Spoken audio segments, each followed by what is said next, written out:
Halo, selamat malam Miss Lo. Kenalin, aku Nanda. Kali ini aku mau membacakan sekaligus mereaction film dengan judul Jalan yang Jauh, Jangan Lupa Pulang. Ini salah satu film yang aku tunggu-tunggu banget karena sebelumnya aku suka banget sama film yang sebelumnya yaitu NKTCI. Film ini disutradarai oleh Angga Dwi Masa Songko, kemudian pemainnya ada Sheila Dara Aisyah, Jerome Kurnia, Lutesha, Rio Dewanto, Ganindra Bimo, dan juga Rachel Amanda.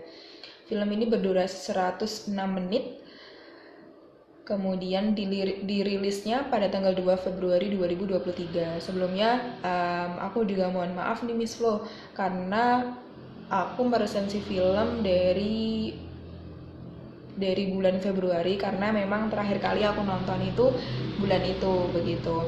Dan ini salah satu film yang aku suka banget begitu. Kemudian film ini seperti yang aku bilang tadi melanjutkan kisah keluarga di film sebelumnya yaitu NKTCI. Pada sekali ini lebih membahas tentang Aurora, si anak tengah yang seringkali merasa terabaikan. Aurora yang sedang menjalankan studi di London dan terjebak toxic relationship dengan Jem sehingga dia tidak bisa tepat waktu untuk menyelesaikan kuliahnya. Hal ini membuat Aurora tidak bisa menghubungi keluarganya dan lost contact selama 2 bulan lamanya. Hingga akhirnya Angkasa dan juga Awan ini menyusul Aurora ke London begitu untuk memastikan keadaan Aurora ini apakah baik-baik aja gitu. Ternyata setelah kehadiran Angkasa dan juga Awan di London itu malah membuat Aurora tidak merasa nyaman gitu. Karena ini diperparah dengan ulah Angkasa yang secara tidak pintar dia malah menghajar si Jem ini gitu. Akhirnya membuat perkara ini tuh jadi lebih rumit begitu. Dan di sini film ini membuat kita sama-sama bertanya-tanya kayak menjadi si Aurora gitu. Apa sih makna rumah sebenarnya? Dan di film ini Aurora juga menjawab kalau London itu rumahnya gitu, dimana dia bertemu dengan teman-temannya yaitu Honey dan Kit. Film dengan alur campuran ini mungkin akan membuat kita salah paham dengan Aurora di awal cerita gitu. Terdapat adegan di mana Aurora sebenarnya waktu Angkasa dan juga Awan itu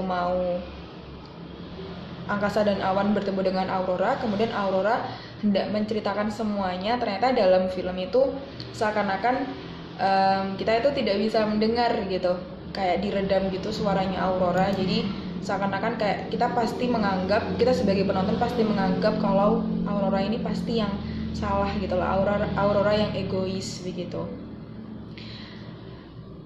Tapi karena meskipun jalan ceritanya yang tidak teratur, membuat satu persatu pertanyaan penonton juga terjawab begitu. Jadi seiring berjalannya waktu, kita baru bisa mengerti bagaimana kondisi satu persatu tokoh setelah perjalanan panjang yang rumit. Film ini mengajarkan kita bagaimana menghadapi orang lain dengan hati dan perasaan tenang agar membuat orang lain nyaman. Karena Aurora itu sebenarnya orangnya tertutup, introvert gitu. Jadi memang berbeda dengan Angkasa dan juga Awan. Jadi kesannya mereka terlalu memaksa begitu. Jadi Aurora tidak bisa berterus terang dengan sejujur-jujurnya begitu. Kelebihan film ini adalah memiliki perpaduan dialog bahasa Indonesia dan juga bahasa Inggris. Penggunaan kedua bahasa tersebut sebagai dialog dari karakternya pun terasa sangat pas. Hasilnya percakapan dalam film ini juga terasa sangat mengalir dan tidak sok Inggris hanya karena berlatar tempat di luar negeri. Penggunaan dialog yang realistik ini tentunya membuat penonton jadi semakin merasa lebih dekat dengan konflik ceritanya. Film ini cocok ditonton untuk membuat kamu lebih peka dengan keadaan sekitar agar kamu menjadi manusia yang lebih berempati dan tidak hanya memikirkan diri sendiri. Film ini mengusung cerita yang ringan namun syarat akan makna dan dapat membantu kamu sejenak meresapi tentang makna rumah yang mungkin selama ini masih kamu cari. Kemudian untuk kekurangan film ini, aku belum merasa ada kekurangan sama sekali karena ini salah satu film yang aku tunggu-tunggu dan memenuhi ekspektasi aku. Film ini tuh bagus banget meskipun di akhir filmnya itu agak menggantung. Sebenarnya kan kalau Aurora itu di sini sebagai tokoh utama, seperti apa sih kelanjutan kehidupannya Aurora gitu, karena di akhir film itu seakan-akan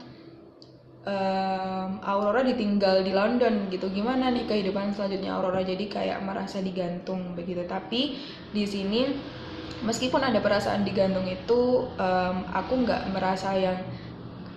merasa menyalahkan Aurora, karena dengan keadaan yang sudah dia alami dan aku juga sudah ibaratnya kenal banget, aku seolah-olah tuh kenal banget sama Aurora, jadi aku nggak bisa menyalahkan dia karena dengan keadaan dan juga banyak masalah yang sudah ia lalui, aku merasa akhir film ini tuh bagus banget gitu. Mungkin itu aja sih dari aku, Miss Flo, mengenai reaction dari film dengan judul Jalan yang Jauh Jangan Lupa Pulang. Terima kasih.